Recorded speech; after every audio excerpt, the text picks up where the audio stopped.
Bonjour chers étudiants, j'espère que vous allez bien. Nous continuons toujours notre cours d'électronique analogique pour le semestre S5 et on est exactement en train d'étudier les amplificateurs à transistors en haute fréquence. On va maintenant étudier quelques montages amplificateurs et on peut dire que on peut faire le couplage entre plusieurs étages. Pourquoi? C'est pour améliorer les caractéristiques d'un amplificateur. On peut associer par exemple plusieurs étages amplificateurs tels que chaque étage il joue un rôle bien défini. Par exemple, on peut prendre un étage émetteur commun stabilisé. Ça veut dire quoi? Ça veut dire qu'on travaille avec une résistance d'émetteur non totalement découplée et qui peut servir pour introduire un gain en tension moyen tout en limitant les distorsions non linéaires. On peut utiliser plusieurs étages émetteurs communs qui peuvent être mis en série pour augmenter par exemple le gain. Par exemple, si on veut amplifier avec plusieurs centaines, alors il faut mettre plusieurs montages émetteurs communs. Et on peut faire aussi le couplage entre étages émetteurs communs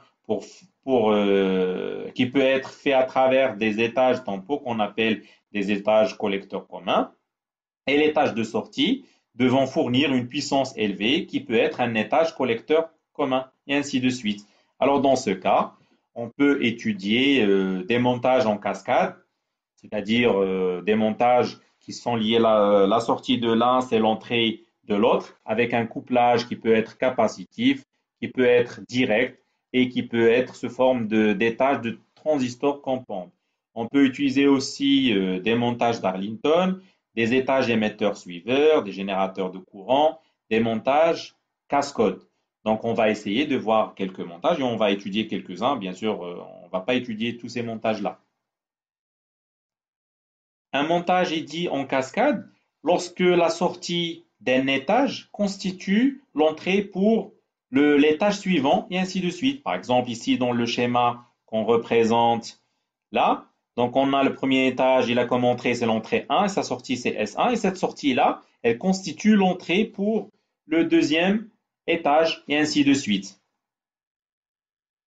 Si on représente les paramètres caractéristiques d'un amplificateur par l'amplification en gain à vide à V0 avec son impédance d'entrée ZE et son impédance de sortie ZS. Le schéma équivalent de l'amplificateur, il est donné comme suit. Donc voilà notre premier amplificateur. Donc sa sortie c'est VS1. Elle constitue l'entrée pour le deuxième étage, donc qui est sous la forme ici. Donc ici RU c'est la charge. Et ici, l'entrée, c'est le générateur EG avec sa résistance interne RG. Attention, une remarque très importante, le gain total du montage n'est pas égal à AV01 fois AV02 parce que le AV01, c'est le gain à vide et le AV02, c'est le gain à vide du deuxième étage. Et lorsqu'on relie le deuxième étage au premier, bien sûr, il y a une charge qui est reliée au premier. Et dans ce cas, on peut avoir AVT qui n'est pas égal à AV01 fois AV02. Maintenant, on va essayer de voir quand est-ce qu'on peut avoir cette égalité-là. On a ici, bon, je décale un petit peu pour bien voir les choses. On a ici la résistance RE2, il est en série avec la résistance RS1. On peut utiliser maintenant le diviseur de tension. Donc, on a la tension VS1 qui est égale à VE2. Donc, la sortie de l'étage 1, c'est l'entrée de l'étage 2. Donc, il peut s'écrire comme étant RE2. Donc, c'est cette résistance-là. Divisé par la somme, c'est RE2 plus RS1. Le tout multiplié par cette tension à l'entrée qui est égale à AV01 fois VE. Donc, voilà le AV01 fois VE1. La même chose, on peut voir à la sortie ici le VS2, donc c'est cette tension qui est là. Donc on peut aussi utiliser le diviseur de tension et on peut écrire c'est RU, donc là voilà, donc je note ici, donc c'est à gauche, donc RU, donc fois VE fois VE2 divisé par RU plus RS2 fois AV0, 2. C'est la tension ici Et puisque ici VS1 elle est égale à VE2, on a remplacé E2. Donc voilà, on revient à notre montage. Donc on peut écrire que AVT, donc sous la forme, donc c'est VS2 divisé par VE1, donc c'est la sortie finale qui est ici du deuxième étage VS2, divisé par l'entrée de notre premier étage, c'est VE1.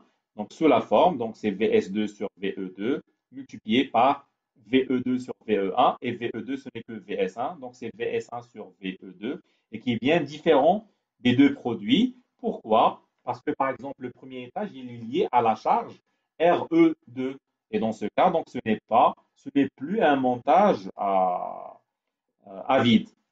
Maintenant, quand est-ce qu'on peut dire que AVT, donc il est égal à AV01 fois AV02? Alors on va voir si la résistance d'entrée du deuxième étage, elle est très grande devant la résistance de sortie du premier montage. Alors dans ce cas, le VS1, il peut être simplifié. Donc si on simplifie avec le RS1 ici, donc le RE2 sur RE2, il va simplifier, il va rester que VS1, il est égal à V01 fois VE1. La même chose, si la charge, il est très grande devant la résistance de sortie du deuxième étage, alors dans ce cas, VS2, donc elle va être écrite, si on simplifie ici avec VRS2, on aura une simplification de RU, et donc la tension de sortie est égale à V02 fois VE2. Et dans ce cas, on peut déduire dans ces deux conditions qu'on a dit, c'est-à-dire la résistance d'entrée du deuxième étage elle est très grande devant la résistance de sortie du premier. La même chose lorsque la charge elle est très grande devant la résistance de sortie du deuxième. Alors dans ce cas, on a AVT, il est égal à V01 fois AV02. Et ceci, on peut le généraliser même à 3 étages ou 4 étages ou même plus, etc. Voilà un exemple de montage en cascade. Donc ici, on a 3 étages. Le premier étage, donc il est relié au deuxième à travers une capacité CL. La même chose, le deuxième, il est relié au troisième par une capacité CL. Et la même chose à la sortie, donc il est lié par une capacité CL. Et l'entrée aussi, on a une capacité CL qui relie le premier étage à l'entrée. C'est pour cela qu'on parle d'un montage en cascade avec un couplage capacitif. On regarde dans le premier montage à gauche de l'entrée, donc elle est ici dans la base. La sortie, elle est à l'émetteur, d'où ici on a un collecteur commun.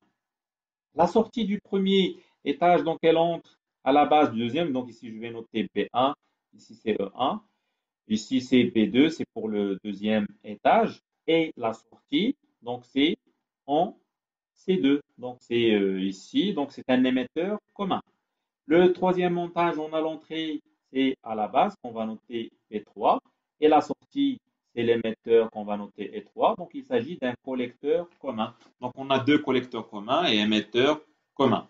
Alors on rappelle que, d'après les ordres de grandeur qu'on a déjà vus, que l'impédance d'entrée pour le cas d'un collecteur commun, elle est de l'ordre de quelques centaines de kilo-ohms. Par contre, son impédance de sortie, c'est de l'ordre de quelques dizaines d'ohms. Donc, on va dire c'est 10 ohms.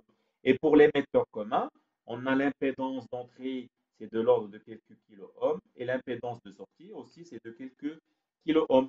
Alors, on peut déduire que l'impédance d'entrée du deuxième montage, qui est un émetteur commun, il est très grand devant l'impédance de sortie du premier. La même chose, l'impédance du troisième montage, l'impédance d'entrée du troisième étage, donc il est très grande devant l'impédance de sortie du deuxième qui est sous forme d'un émetteur commun parce que pour le collecteur commun, l'impédance d'entrée pour le collecteur commun, donc c'est de l'ordre de 100 kΩ. Par contre, l'impédance de sortie de l'émetteur commun, c'est 1 kΩ. Donc 100, c'est très grand devant 1 kΩ.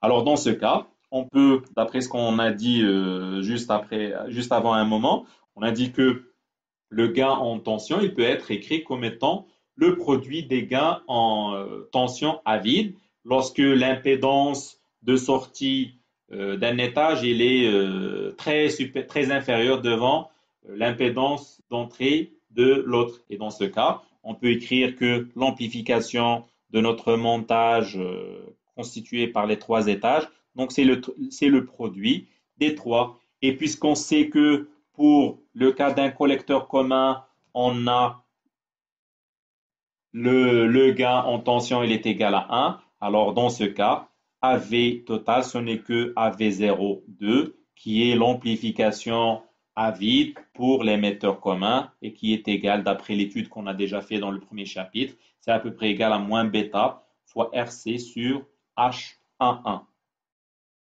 On peut aussi voir le cas d'un montage en cascade, mais avec un couplage direct. Donc ici, on a un montage d'Arlington, donc constitué par deux transistors T1 et T2. Un deuxième étage, donc constitué par un émetteur commun. Et à la sortie, on a un troisième étage qui est sous forme d'un émetteur commun aussi.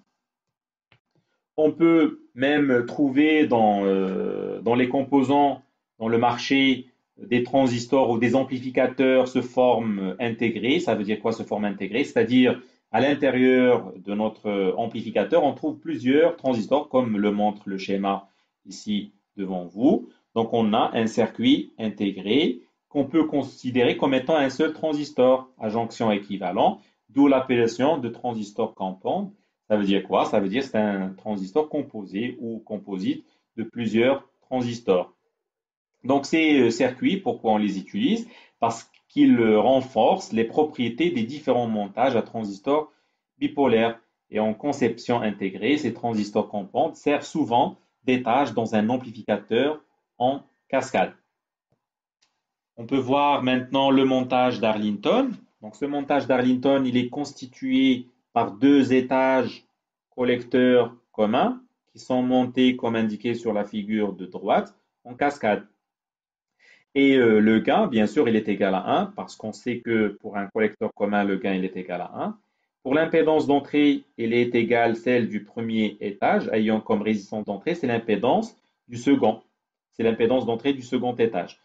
Le courant d'entrée du Darlington, E, il est égal à IB. Il est très faible devant le cas d'un émetteur suiveur, c'est-à-dire le cas du collecteur commun à un seul transistor. On va maintenant étudier un autre type de montage, c'est ce qu'on appelle le montage cascade avec O, c'est pas cascade, c'est cascade, avec une configuration ici en émetteur commun, base commune. Donc ici le premier transistor, l'entrée, donc il est à la base et la sortie, donc il est au collecteur. Donc c'est elle qui est liée à l'émetteur du deuxième transistor. Donc pour le premier transistor, il est en émetteur commun.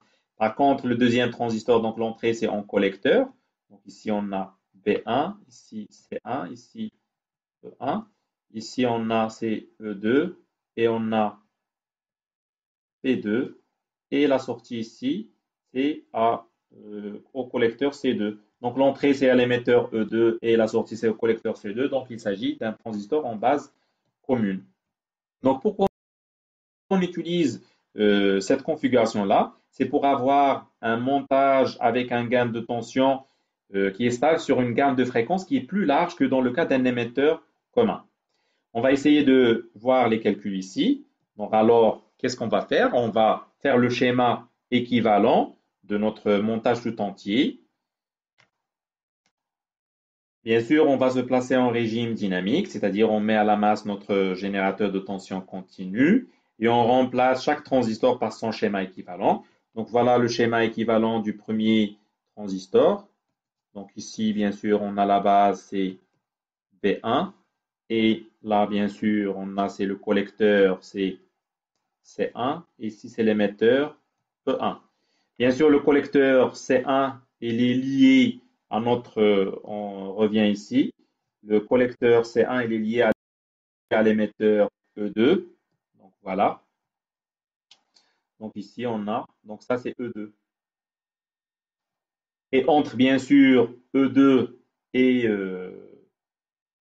on revient ici, donc on a entre l'émetteur, entre tout d'abord le collecteur C2 et la masse, on a RC. Donc là, voilà, c'est RC donc qui est là. Et entre notre collecteur C2 et E2, on a le générateur, c'est bêta 2 fois IP2. Et bien sûr, entre la base B2 et l'émetteur E2, on a la résistance H11. Bien sûr, on ajoute ici le 2, c'est pour le transistor B2 et le 1 qui est là, donc c'est pour le transistor 1. Voyons maintenant pourquoi la base B2 il est reliée à la masse qui est aussi l'émetteur E1. Revenons au montage de départ. La base B2, lorsqu'on travaille en régime dynamique, on a cette capacité-là qui est remplacée par un fil. Et là, donc, c'est relié jusqu'ici, donc c'est la masse.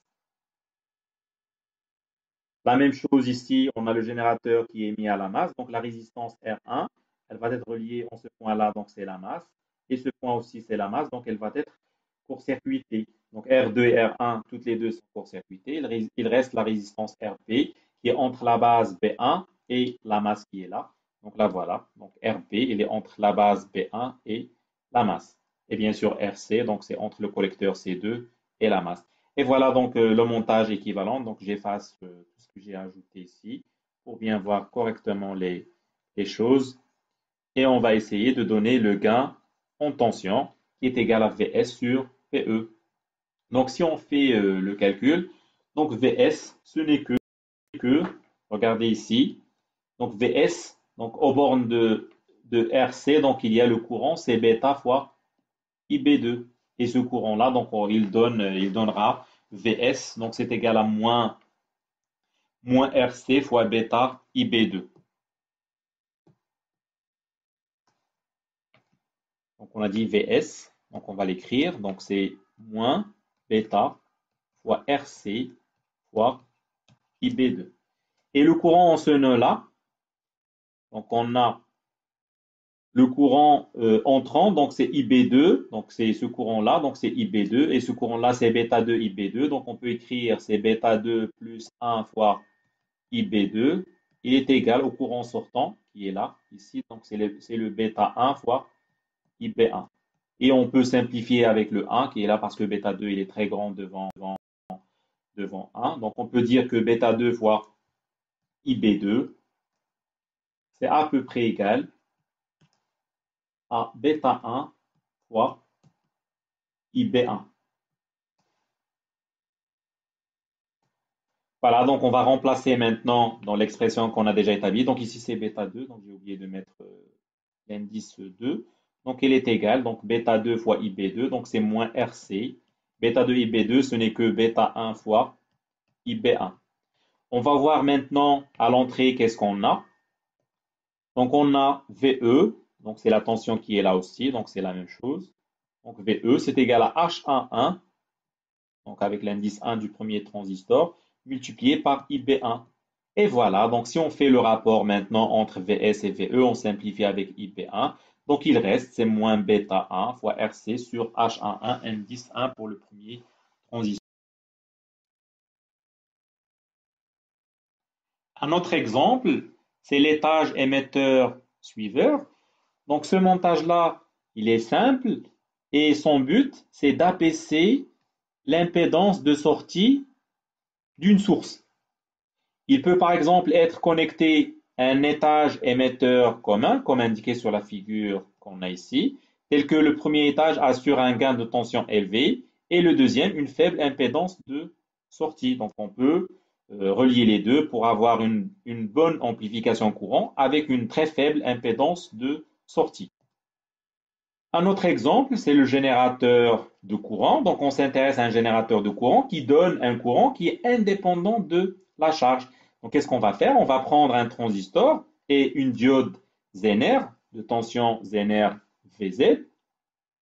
Et la résistance R, c'est la résistance de protection de la diode. La résistance R qu'on a dans le schéma suivant, c'est la résistance de protection de notre diode Zener. Et RC, donc, elle représente dans le schéma ici, c'est la charge qui peut être variable. Donc, c'est quelconque. Donc, on peut, d'après les notations qu'on a ici, on a la tension entre la base et donc cette tension-là, donc entre la base et la masse. Donc, ce n'est que la tension Vz. Donc, cette tension-là, c'est Vz.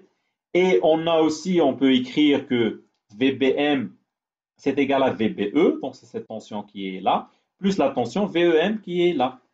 Et on peut écrire alors que VEM, donc il est égal à VBM moins V. Donc ici, on a un signe moins, ce n'est pas un signe plus. Donc c'est moins VBE qui est égal à la tension aux bornes de RE, c'est-à-dire c'est RE fois IE, parce que ici c'est VEM. Et puisque VBE, donc c'est égal à 0, à peu près 0,6 volts, alors on peut déduire que VEM, il est égal à VZ moins 0,6, qui est égal aussi à REIE, d'où on peut déduire que IE, il est égal à VZ moins 0,6 sur RE, qui est indépendant de la charge RC. Donc, et ce courant-là, donc il est égal à IC. Donc le courant qui circule dans la charge RC, il est indépendant de cette charge-là, d'où l'appellation de générateur de courant. Le dernier exemple qu'on va voir ici, c'est ce qu'on appelle le miroir de courant. Alors, qu'est-ce qu'on a? Donc, on a deux transistors qui sont montés comme indiqué sur la figure suivante, qui sont alimentés avec la même tension VCC continue. Alors, on peut voir que VCC, en appliquant la loi des mailles dans cette maille-là, on peut voir c'est RCE1, donc c'est cette maille-là. Donc VCC, donc ici c'est VCC, donc il est égal à RC fois I1, donc le courant qui circule ici c'est I1, qui est à peu près le même qui circule ici, donc c'est I1. Donc on peut voir c'est RC plus RE1 fois I1. Et dans ce cas, on peut déduire que I1 il est égal à VCC sur RC plus RE1 qui est égal à une constante. La même chose, on peut voir la loi des mailles dans cette maille-là. Et on peut écrire que RE1I1, donc c'est la tension qui est là, donc plus VBE1, donc qui est là. Donc il est égal à la tension aux bornes de RE2, donc c'est cette tension-là, plus la tension VBE2. Et puisque les deux transistors, ils sont identiques, les deux transistors T1 et T2, alors on peut écrire que VBE1 il est égal à VBE2. Alors on peut déduire que RE1 fois I1, il est égal à RE2 fois I2. Et dans ce cas, I2 il est égal au rapport de RE2 sur RE1 fois I1. Et si on prend les deux résistances qui sont égales, alors on aura un courant I1 qui est identique au courant I2, d'où l'appellation de miroir de courant. Voilà, c'est tout pour les montages amplificateurs à transistors en haute fréquence. Voilà, c'est tout pour cette capsule d'aujourd'hui et à la prochaine, Inch'Allah. Merci pour votre attention.